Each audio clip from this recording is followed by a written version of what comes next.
بسم الله الرحمن الرحيم. يا أيها الرسول بلغ ما أنزل إليك من ربك وإن لم تفعل فما بلغت رسالته والله يعصمك من الناس إن الله لا يهدي القوم الكافرين.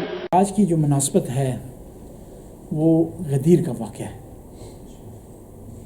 اس واقعے کے چند جو پہلو ہیں ان پر مختصر سی روشنی جو ہے ڈالی جائے گی، کیونکہ جو جشن ہوتا ہے، تقاریر ہوتی ہیں، اس میں خاص انداز سے بولا جاتا ہے. اس میں مقرر کا مقصد یہ ہوتا ہے کہ دو چار نعرے لگ جائیں، مومن خوش ہو جائیں، اللہ اللہ خیر صلاح. گہری بات وہاں نہیں ہو سکتی. گہری بات کریں تو وہاں پر پھر یہ ہوتا ہے کہ مومنین سو جاتے ہیں. اور پتہ ہے کہ مبتلات وضو میں سے ایک سونا بھی ہے. تو ہم نہیں چاہتے کہ وہاں پر مومنین جو وضو میں ان کے خلل آئے، تو وہاں پر ایک خاص انداز میں بحث ہوتی ہے. غدیر کے واقعہ اس کے مقابلے میں ایک واقعہ ہے سقیفہ کا واقعہ. دو واقعے آمنے سامنے. صحیح، جس طرح ہوتا ہے نا، ایک ہی گاؤں میں دو کینڈیڈیٹ جلسے کرتے ہیں تو آپ مومنین ہوتے ہیں وہاں پر اندازہ لگاتے ہیں کس کا جلسہ بڑا تھا، کس کا پرونق تھا، کس میں جو ہے وہ بریانی اچھی ملی ہے. یہ ہوتا ہے. ہم بھی ان چیزوں سے ہٹ کر تھوڑا سا موازنہ کرتے ہیں دونوں واقعوں کے درمیان. ان دونوں واقعات میں کچھ چیزیں مشترک پائی جاتی ہیں اور کچھ تھوڑے بہت فرق پائے جاتے ہیں. اور فیصلہ میں نہیں کروں گا، فیصلہ آپ لوگوں نے کرنا. اور یہاں پر اس واقعے کو بیان کرنے کا مقصد کسی کی توہین یا گستاخی نہیں ہے، صرف ایک حقیقت بیان کرنا ہے تاکہ ہماری اولاد کو، ہمارے بچوں کو پتہ چلے کہ شیعہ اور سنی میں کیا فرق ہے. اور اس سے مطلب یہ نہیں ہے کہ ہم اہل سنت سے نفرت کرتے ہیں، نہیں، ہم پیار کرتے ہیں، محبت کرتے ہیں. حتیٰ میں شیعہ مذہب، شیعہ اتنے اچھے ہیں، اتنے نیک ہیں کہ ایک آدمی ہمارا سخت مخالف ہو لیکن اہل بیت کا نام لے لے تو فوراً ہمارا دل میں اس کے لیے نرم ہو جاتا ہے. دیکھیں کئی سنیوں کے علماء ہمارے خلاف بولتے ہیں، سخت قسم کی برا بلا کہتے ہیں، لیکن اہل بیت کا نام لیتے ہیں تو ہم فوراً کان دھر دیتے ہیں. ہماری کمزوری سمجھے، پاور پوائنٹ سمجھیں، کیا سمجھیں، جو بھی، کہ اہل بیت علیہ السلام کی اتنی محبت ہمارے دل میں، حتیٰ جو ہے وہ ہمارا دشمن بھی آ کر اہل بیت کا نام لے تو ہمارا دل نرم ہو جاتا ہے. پہلے مشترک جو پوائنٹ ہیں اس میں سقیفہ اور غدیر میں، پہلا یہ ہے کہ جو ہے دونوں جو ہے نبی کریم کی وفات کے قریب ہیں. ایک وفات سے تھوڑا سا پہلے، ایک وفات کے بعد. ٹھیک ہے جی، پہلا مشترک پوائنٹ. دوسرا، دونوں نبی کے جانشین کے انتخاب کے بارے میں، یہ بھی مشترک پوائنٹ. غدیر بھی اس طرح ہے، سقیفہ بھی اس طرح ہے. تیسرا، دونوں میں لوگوں نے تائید کی ہے. سقیفہ میں بھی تائید کی لوگوں نے، اس میں کوئی شک نہیں، تائید کی. بعد میں بتاؤں گا تائید میں فرق کیا ہے. اور غدیر میں تائید کی ہے. حتیٰ پیغمبر گرامی غدیر کے مقام پہ 3 دن رہے. کس لیے رہے؟ کہ لوگ آتے رہے، مبارکباد دے رہے ہیں، بیعت کرتے رہے. اور غدیر کے مقام پر بعد میں بتاؤں گا 1.5 لاکھ کے افراد تھے قریب. اور پیغمبر نے اپنا خطبہ پہنچانے کے لیے مکبرین کا انتظام کیا ہوا تھا. 1.5 لاکھ افراد کو ایک آواز پہنچانا بغیر سپیکر کے عام طریقے سے ممکن ہے نہیں. ٹھیک ہے جی. پیغمبر نے فاصلے پر، ہمارے مولا کا انتخاب وہاں ہوا ہے جہاں 1.5 لاکھ افراد تھے. دوسرا فرق یہ ہے، سقیفہ کا فیصلہ کرنے والے صرف مدینے کے 50 افراد ہیں. مہاجرین انصار دونوں کو مدینے کے شمار کرتے. چلو مکہ بھی لے لیتے، احتیاط کرتے. سقیفہ میں مکہ اور مدینہ کے لوگ ہیں، غدیر میں پوری اسلامی مملکت کے لوگ. صرف مکہ اور مدینہ کے نہیں ہیں، اطراف کے قبائل بھی ہیں، یمن سے لوگ بھی آئے ہوئے ہیں. بس 2 فرق ہو گئے، کس میں؟ غدیر اور سقیفہ میں. تیسرا فرق، جو غدیر ہے وہ ایک اسلامی عام ایونٹ، ایک عبادی مسئلے حج کے بعد واقع ہوا غدیر. اور سقیفہ سے پہلے ایسا کوئی واقعہ نہیں ہوا. بس یہ بھی ایک اہمیت کی عامل بات ہے. کہ پیغمبر گرامی نے کیا کیا، اس کو حج کے بعد رکھا. ایک تو بتانے کے لیے لوگوں جو حج تم بجا لائے ہو، اس سے اگر امامت اور ولایت کو نکال دو تو حج تمہارا قبول نہیں.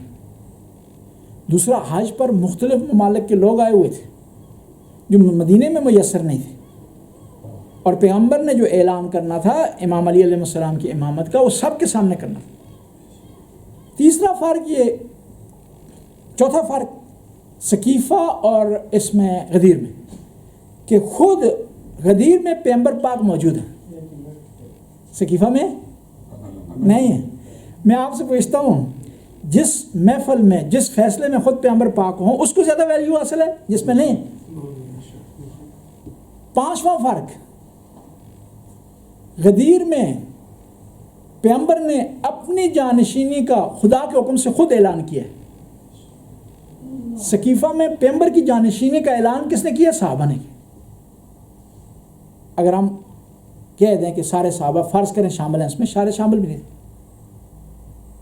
بس وہ فیصلہ جس میں پیغمبر نے خود جس کا اعلان کیا ہو اپنی جانشین کا خدا کو، اس کو ویلیو حاصل ہے، یا جس میں لوگ جو ہے وہ انتخاب کر رہے ہیں.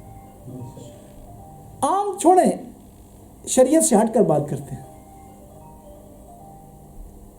آپ کچھ تصور کرتے ہیں، آپ اپنا جانشین خود اعلان کر رہے ہیں وصیت میں، میرے بعد میرا فلاں بیٹا میرا جانشین،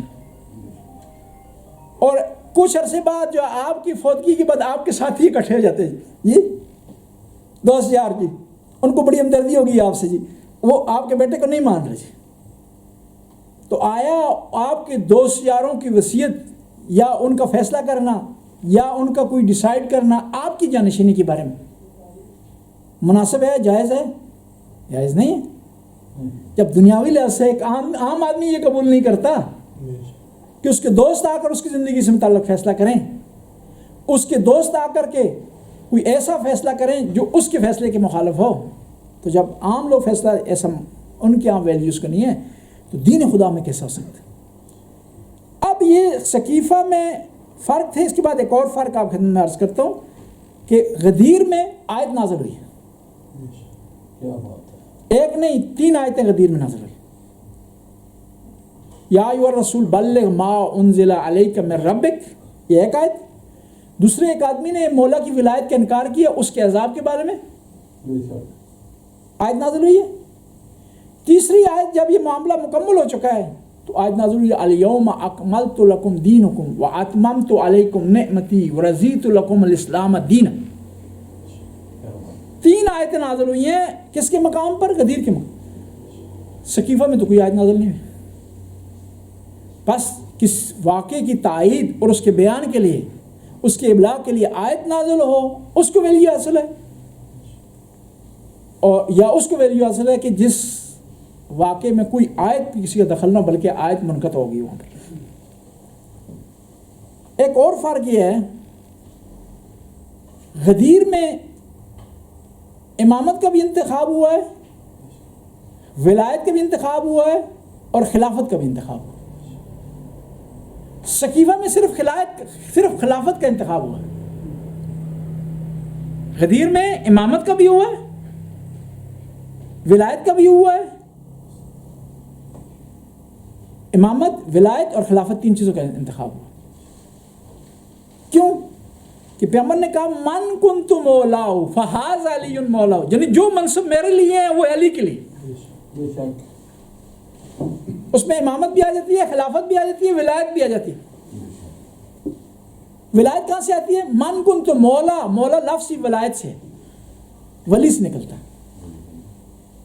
اور یہ ولایت جو ہے امامت اور خلافت سے بالا تر ہے، کہ خود پیغمبر نے اگلے جملے میں ارشاد فرمایا کہ کیا میں تمہارے نفسوں سے زیادہ میں تم پر اولا نہیں ہوں؟ قالوا بلا. کہ پیغمبر کو ولایت حاصل تھی مسلمانوں پر. پیغمبر اگر چاہتے کسی مسلمان کی مرضی کے بغیر اس کی زوجہ کو طلاق دے سکتے تھے، جو اختیار صرف نبی کو اور امام کو حاصل ہے، کسی اور کو حاصل نہیں، کسی اور کو حاصل نہیں. اسے کہتے ہیں ولایت. اور ولایت میں 2 قسمیں ہیں، ولایت تکوینی اور تشریعی. نبی اور امام دونوں کا حامل ہوتا ہے. تشریع احکام کے حوالے سے، احکام کو بیان کرنے. تکوینی یہ ہے کہ خدا کی خلقت میں چینج لانا امام کے اختیار میں اور نبی کے اختیار میں. ہاں مثال دوں گا آپ کے خدمت. چاند کے 2 ٹکڑے کرنا یہ ولایت تکوینی ہے. زندہ کو مردہ کر دینا یہ ولایت تکوینی ہے. سورج کا پلٹنا یہ ولایت تکوینی ہے، یعنی کائنات میں تصرف کرنا. تو پیغمبر نے فرمایا من کنت مولا فہذا علی مولا، جس چیز کا میں مولا اس کا علی مولا، جس کا میں آقا ہوں. آقا کا معنی آرڈر دینے والا. یعنی پیغمبر نے اگر چاند کو آرڈر دیا ہے تو علی بھی دے سکتا ہے. پیغمبر نے اگر سورج کو آرڈر دیا ہے اور اس نے آرڈر مانا ہے تو علی بھی دے سکتا ہے. بے شک بے شک. اب اس کے بعد آتے ہیں کہ 2 یا 3 فرق خود جو افراد کا انتخاب ہوا ہے غدیر اور سقیفہ میں، ان میں فرق. غدیر میں جس آدمی کا انتخاب ہوا ہے وہ جوان ہے. سقیفہ میں جس آدمی کا انتخاب ہوا ہے وہ بزرگ ہے. وہ ہے بزرگ. جس آدمی کا غدیر میں انتخاب ہوا ہے وہ باب العلم ہے اور وہ کسی سے نہیں پوچھتا، سب اس سے پوچھتے ہیں. سقیفے والا اس سے پوچھتا ہے. دوسرے حضرت عمر اس سے پوچھتے ہیں، حضرت عثمان اس سے پوچھتے ہیں، لیکن اس نے کسی سے سوال نہیں کیا. بس علمی لحاظ سے بھی غدیر اور سقیفہ میں فرق ہے.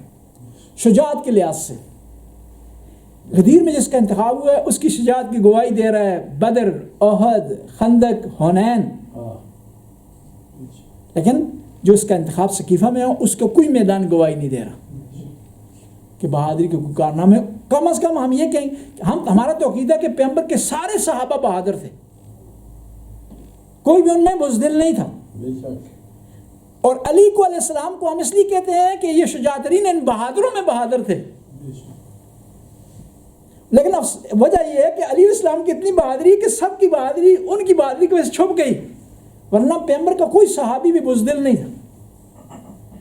ظاہر ہے جو آدمی مکہ سے مدینے سے نکل رہا ہے بدر کے مقام تک جا رہا ہے پیغمبر کے ساتھ وہ بہادر ہے نا. احد تک جا رہا ہے بہادر ہے وہ. خندق میں پیغمبر کے ساتھ کھڑا ہے بہادر ہے وہ. لیکن ان بہادروں میں علی بہادر تھے. بس لیکن ہم یہ کہیں گے کہ جو جس ہستی کا انتخاب غدیر میں ہوا اس کا کوئی بھی مقابلہ نہیں کر سکتا بہادری. میں شارٹ کرتا ہوں. تیسری خصوصیت، اگرچہ مولا کے فضائل بہت زیادہ ہیں، خصوصیات بہت زیادہ ہیں، ان کو بیان کرنے میں ممکن ہے دن گزر جائیں لیکن فضائل ختم نہ ہو. پیغمبر کا ارشاد ہے کہ اگر سمندر سیاہی بن جائیں، درخت قلم بن جائیں، جن و انس لکھنا شروع کر دیں اور یہ ساری چیزیں ختم ہو جائیں گی، سمندر ختم ہو جائیں گے، درخت ختم ہو جائیں گے، لیکن علی کے فضائل ختم نہیں ہوں گے. آخری خصوصیت جو ہے وہ بیان کرتا ہوں، سخاوت. کیونکہ نبی کے جانشین کو خصوصیات کا مالک ہونا چاہیے، نہیں فضائل ہونے چاہیے اس میں، نہیں وہ سخاوت ہے. علی علیہ السلام کی سخاوت اتنی مشہور کہ قرآن نے گواہی دے دی. جب مولا نے رکوع کی حالت میں زکوٰۃ دی تو قرآن نے گواہی دے دی، اور جب مولا نے صدقہ دیا تو قرآن نے بتا دیا.